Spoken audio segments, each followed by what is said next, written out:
प्रिय क्रांती मित्र हो, जय भीम, जय अशोक, जय संविधान, जय भारत। आंतरराष्ट्रीय पातळीवरील बलात्कारी म्हणून ज्याचं नाव कुख्यात आहे, रेपिस्ट म्हणून ज्याचं नाव कुख्यात आहे, अशा जेफ्री एपस्टीनच्या फाईल मध्ये आमच्या देशाच्या प्रधानमंत्र्याचे नरेंद्र मोदींचे नाव आले। हे नाव आले आणि त्या विरोधामध्ये संपूर्ण भारतामध्ये असंतोष निर्माण झाला। महाराष्ट्रामध्ये देखील त्या पद्धतीचा असंतोष निर्माण झाला। परंतु नरेंद्र मोदींच्या विरोधामध्ये थेट बोलण्याची कोणाची हिंमत नाही। ती हिंमत केवळ आणि केवळ बाबासाहेबांचे नातू प्रकाशजी तथा बाळासाहेब आंबेडकरांनी दाखवली। त्यांनी फक्त बोलण्याची हिंमत दाखवली नाही, तर त्यांच्या विरुद्ध थेट मोदींच्या विरोधात आंदोलनाची भूमिका जाहीर केली। 2 मार्च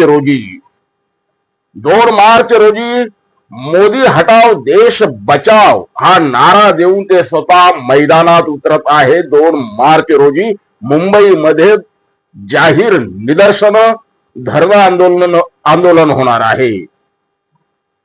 या पार्श्वभूमीवर एकीकडे प्रकाशजी आंबेडकर हे मोदी हटाव देश बचाव या आंदोलनामध्ये सक्रिय झालेले असताना, भूमिका जाहीर केलेली असताना, दुसरीकडे मात्र रामदासजी आठवले राज्यसभेवर तिसऱ्यांदा भारतीय जनता पक्षाच्या कोट्यातून आपली स्वतःची वर्णी लागावी यासाठी प्रयत्नशील आहे।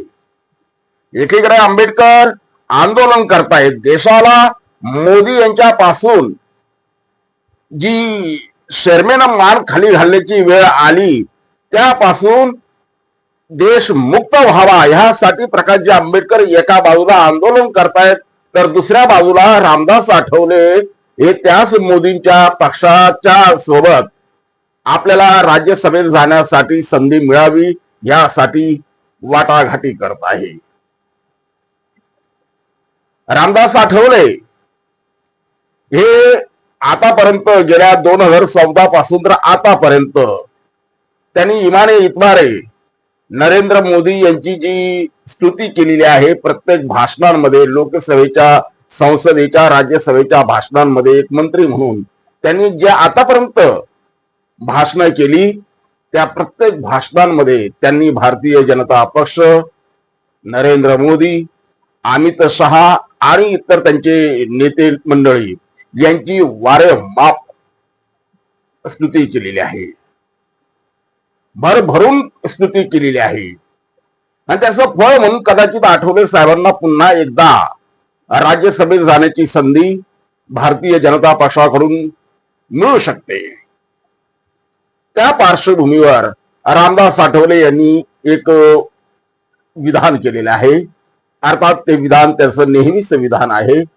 प्रकाशजी आंबेडकर यांनी सर्व रिपब्लिकन गटातटांना एकत्रित करून त्यांचं नेतृत्व करावं ही भूमिका त्यांनी पुन्हा एकदा नव्यानं मांडलेली आहे। मित्रांनो, यात नवीन काही नाहीये। रामदास आठवले तशी मागणी करतात प्रकाशजी आंबेडकरांकडे की तुम्ही नेतृत्व करा, आणि प्रकाशजी आंबेडकरांनी देखील अनेक वेळा सांगितलेलं आहे की जे लोक भारतीय जनता पक्षाबरोबर आहेत त्यांच्याबरोबर मी कदापि जाणार नाही किंवा त्यांना माझ्यासोबत मी घेणार नाही। ज्यांना गल्ली बोळामध्ये 4 लोक ओळखत नाही, ज्यांच्या बरोबर समाजातली 4 लोक नाही, अशांबरोबर मी का म्हणून युती करावी, का म्हणून ऐक्य करावं? मला समाजाचं ऐक्य अभिप्रेत आहे, मला जनतेचं ऐक्य अभिप्रेत आहे, आणि ते जनतेचं मी ऐक्य करतोय। जनता आमच्या सोबत आहे, मग ऐक्य करू कोणाबरोबर? ज्यांनी रिपब्लिकन नावानं दुकानं खोलून ठेवलीत आणि ती दुकानं खोलून जे दलालीचं काम करतायत अशा लोकांबरोबर मी ऐक्य करावं? ज्यांना कोणाला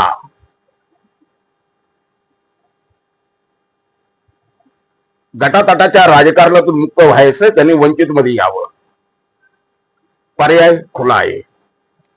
अनेक वेळा वंचित बहुजन आघाडीने आपली भूमिका जाहीर केलेली आहे, त्यामुळे रामदास आठवले यांच्या या भूमिकेमध्ये नवीन असं काही नाही, आणि त्याला प्रकाशजी आंबेडकर काही उत्तर देतील असंही अपेक्षित नाही।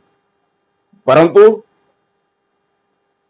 एपस्टीन फाईलच्या विरोधात, नरेंद्र मोदींच्या विरोधात प्रकाशजी आंबेडकर जी मोर्चे बांधणी करत आहे, महाराष्ट्र स्तरावरती, देश पातळीवरती ते जे मोर्चे बांधणी करत आहे, नरेंद्र मोदींच्या विरोधामध्ये बुलंद आवाज करत आहे, अशा वेळेला 2 मार्चला प्रकाशजी आंबेडकरांचं आंदोलन आहे, मोदी हटाओ देश बचाओ, या पार्श्वभूमीवर रामदास आठवले यांनी प्रकाशजी आंबेडकरांना ऐक्याचं निमंत्रण धाडलं, ऐक्याचं आवाहन करणं हे महत्वाचं आहे. त्यांनी साधलेला टायमिंग हा महत्वाचा आहे.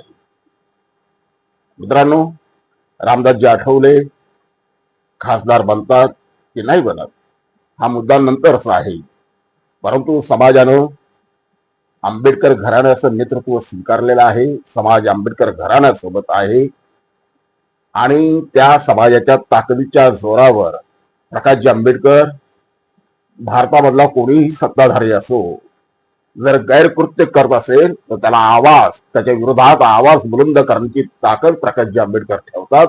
त्याला कारण आंबेडकरी समूह, 18 पगड समूह, बहुजन वर्ग हा प्रकाशजी आंबेडकरांच्या नेतृत्वाखाली एकवटलेला आहे. 2 मार्चच्या आंदोलनाकडे अर्थात संपूर्ण महाराष्ट्राचे लक्ष वेधले गेलेले आहे. जय भीम.